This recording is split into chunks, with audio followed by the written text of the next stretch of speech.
Como a minha noiva demonstrava o seu amor e zelo ao ouvir a minha voz e direção.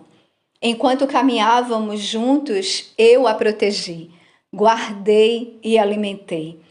Mas o seu coração se engordou e se afastou de mim, andando nos seus próprios caminhos e segundo a vaidade do seu coração.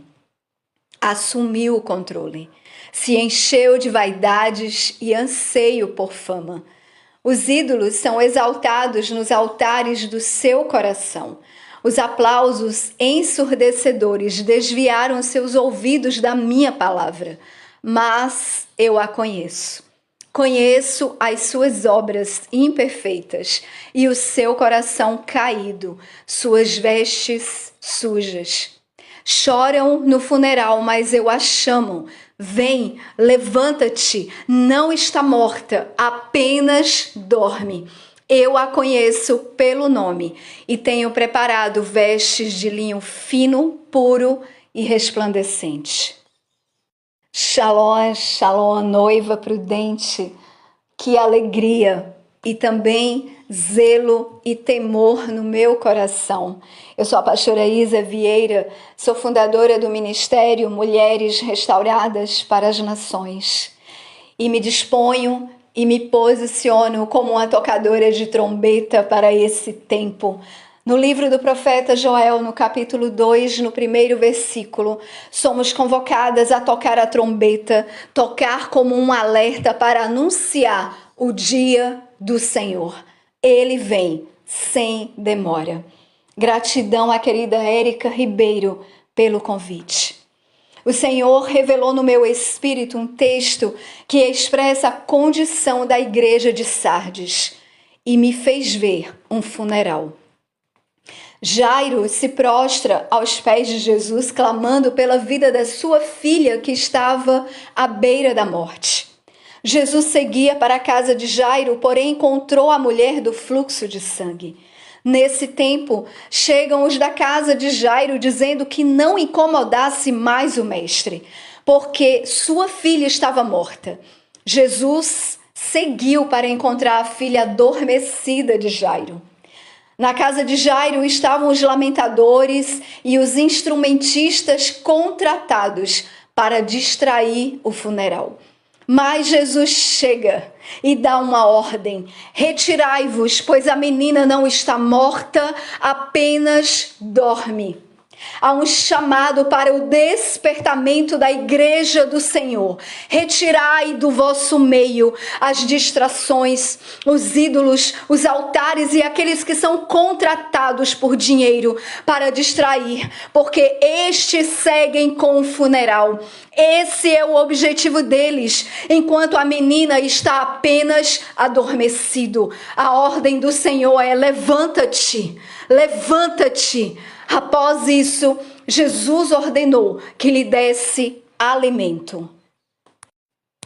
A igreja de Sardes estava num estado de letargia, completamente adormecida. Do ponto de vista clínico, estado de letargia é caracterizado por apresentar sinais vitais baixos.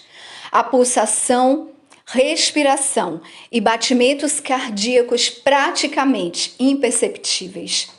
A igreja de Sardes permanecia inerte à sua decadência espiritual. Suas vestes estavam sujas e não eram poucos. Vestes sujas representam corações contaminados pela vaidade e orgulho, se movem pelo seu próprio interesse, sem temor e santidade. Para manter a fama, Sardes apresentava obras aos homens, mas imperfeitas diante do Senhor. Sem sinais vitais do Espírito Santo, a megalomania acessou o coração da igreja. E agora, como os ídolos, se tornou surda, cega e insensível. O coração da igreja precisa pulsar pelos perdidos e os doentes e não pelos instrumentistas que choram o funeral. O Senhor adverte: vigiai. mas também expressa uma ordem: levanta-te e confirma os que estão para morrer e lembra-te do que tens recebido. Sardes recebeu do Senhor, ouviu, mas não guardou. Jesus, explicando a parábola do semeador, fala da semente que caiu à beira do caminho. Aquele que ouviu, mas não guardou no coração. Veio o maligno e roubou a semente. Outro que também ouve, mas o terreno pedregoso do coração não permite a palavra criar raízes. Sem fundamento. A semente dura um pouco tempo, mas não resiste às adversidades. Ouvir a palavra e se emaranhar com os espinhos que representam as propostas, as estratégias humanas, o crescimento do engano e da fama, tornam a semente infrutífera. Jesus alerta a igreja para guardar e se arrepender. A palavra produz quebrantamento e gera arrependimento. A respiração lenta altera os sentidos. Tem boca, mas não falam. Olhos e não veem. Ouvidos e não ouvem. Mãos que não se estendem para servir. Pés coxos e paralíticos espirituais. Desapercebidos do que os céus estão falando e fazendo. Jesus declarou que ele fazia o que via o Pai fazendo. E Sardes estava olhando para dentro de si mesma, defendendo a sua placa, as 4 paredes, estabelecendo um reino próprio e não o reino de Deus. Uma igreja desconectada do que o Senhor está fazendo busca a fama e se autopromove. Preenche agendas com entretenimentos, contrata por altos valores os vendedores da palavra, enquanto deveria estar clamando. É, pois, esta casa que é chamada pelo meu nome, um esconderijo de ladrões aos vossos olhos? Eis que eu tenho visto isto, diz o Senhor. A igreja tem buscado edificar a si mesma, mas é Cristo, somente Cristo, que a edifica.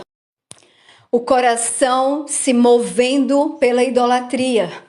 Historicamente, a cidade de Sardes foi capital do rico e poderoso reino da Lídia e estava sobre colinas com precipícios de até 460 metros, uma fortaleza militar quase impenetrável.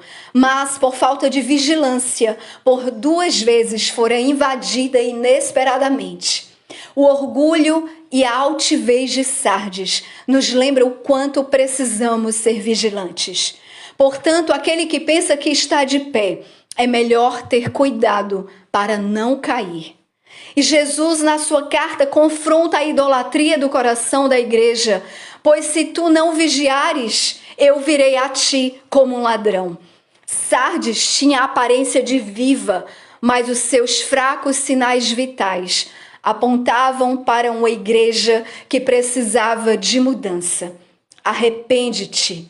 O chamado para os últimos dias é um genuíno arrependimento, onde os ídolos são destronados, as plataformas descem, ao mesmo tempo que a igreja discerne o tempo para se arrepender e voltar ao Senhor, a sua suficiência, o seu senhorio e governo. O Senhor me trouxe nesses dias o encargo de uma mensagem que fala sobre o caráter da sua igreja. Cristo revelará o seu caráter na sua igreja. Ele a si mesmo se esvaziou, fez-se sem reputação, se tornou servo e mesmo sendo Deus, se humilhou e foi obediente até a morte e morte de cruz. O apóstolo Paulo em Filipenses, no capítulo 2, versículo 5, traz uma prescrição, que haja em vós a mesma mente que houve também em Cristo Jesus. O chamado da igreja é para se parecer com Cristo e ter o mesmo pensamento, é agir como Ele, se esvaziar, se humilhar e servir com um coração puro, ensinável e tratável. A igreja do Senhor não pode se parecer com o mundo. Jesus nos chama a aprender dele. Aprendei de mim, pois eu sou manso e humilde de coração. Vinde a mim, vocês que estão cansados e sobrecarregados, e eu vos darei descanso. Tomai sobre vós o meu jugo e aprendei de mim, pois eu sou manso e humilde de coração. Porque o meu jugo é suave e o meu fardo é leve. A idolatria do ativismo trouxe sobre a igreja o jugo do serviço para manter a aparência e a fama. Jesus não nos chamou para um serviço, mas para servir. Servir assim como ele, com uma bacia e toalha nas mãos para lavar os pés. Ferramentas de um escravo, e Jesus curvou-se para lavar e enxugar os pés dos seus discípulos, para nos ensinar. Curvar-se no hebraico tem a tradução de humilhar-se, não tem holofotes, nem aplausos, poucos seguidores, nenhuma fama nisso. Mas esse é o chamado para a igreja. Aprendei de mim. A igreja precisa entender que não é mover a terra, mas mover o céu. Tocar o coração do Senhor para rasgar os céus.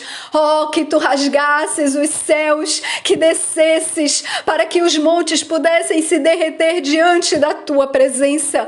Como quando o fogo derretedor queima, o fogo fez as águas ferverem para fazer teu nome conhecido aos teus adversários, para que as nações possam tremer a tua presença. A igreja preparada se veste do reino. Suas vestimentas são de linho fino, puro e resplandecente com justiça. Uma igreja sem manchas, mas santa, irrepreensível e gloriosa. O seu nome é conhecido e declarado pelo noivo. Ele diz: andarão comigo. Eis que venho rapidamente e a minha recompensa está comigo.